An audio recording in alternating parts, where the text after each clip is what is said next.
fini, faites-moi tout simplement un petit signe, s'il vous plaît. Comme ça, je puisse voir que vous êtes avec moi.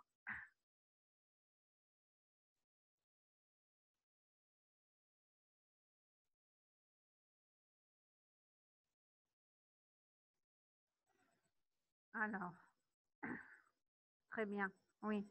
Donc, lorsque ça s'arrête, je m'arrête. Je continue pas jusqu'à ce qu'on revienne tous ensemble.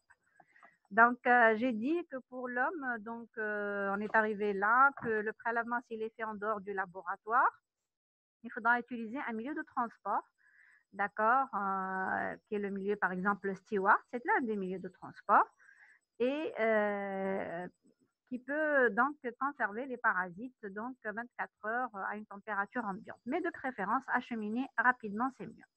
D'accord? Alors, à l'examen direct, qu'il faut le faire donc rapidement, en utilisant une température de préférence à 37 degrés Celsius.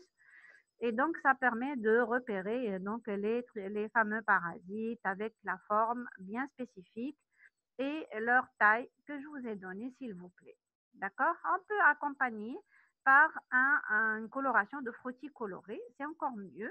Et encore mieux, utiliser la culture. D'accord? En fait, pour la culture, ça serait bien de la voir, par exemple sur le milieu de Dobel et Laszlo, pour mieux encore observer. D'une part, ça va positiver, s'il vous plaît, le diagnostic, mieux. Et d'autre part, on va mieux observer la morphologie du parasite. D'accord? Et c'est pas très long, au bout de 48 heures, on peut avoir un résultat. Maintenant, il nous reste les infections fongiques génitales. En fait, pour ces infections fongiques génitales, donc, nous avons donc les candidoses essentiellement. Donc, les candidoses pour chez la femme, donc elles sont vulvovaginales et chez l'homme provoquent des balanites et balanopostites. Alors, il y a beaucoup de facteurs de risque, s'il vous plaît, à revoir dans votre cours de candidose, d'accord? Notamment au cours de la grossesse et chez les sujets diabétiques. Alors, si on fait donc l'examen, l'examen microscopique, on va retrouver donc nos levures bourgeonnantes avec des pseudofilaments et parfois même des vrais filaments.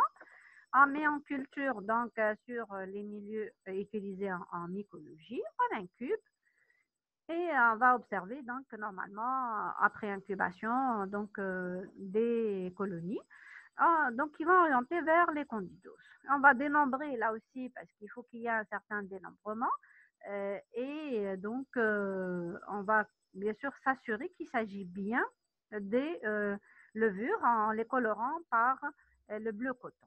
D'accord? Alors, on va les identifier comment?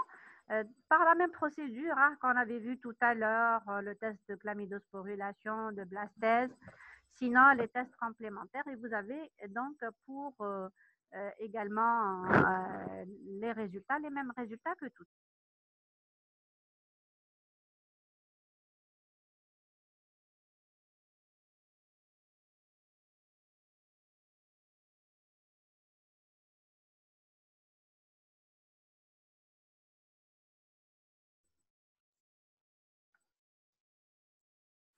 Alors, s'il vous plaît, les pharmaciens, on a fini donc pour les deux conduites à tenir. Maintenant, si vous avez de quelques petites questions, sinon, donc, je vous remercie. Si tout est clair, dites-moi c'est clair s'il vous plaît et on se retrouvera les prochaines fois, Inch'Allah. Pharmacien, coucou. Très bien. Allez, merci. Au revoir. Merci. Au revoir. Au revoir. Merci. Oui, c'est clair. Merci. Merci tout le monde. Allez, au plaisir de vous retrouver, Inch'Allah. Au revoir.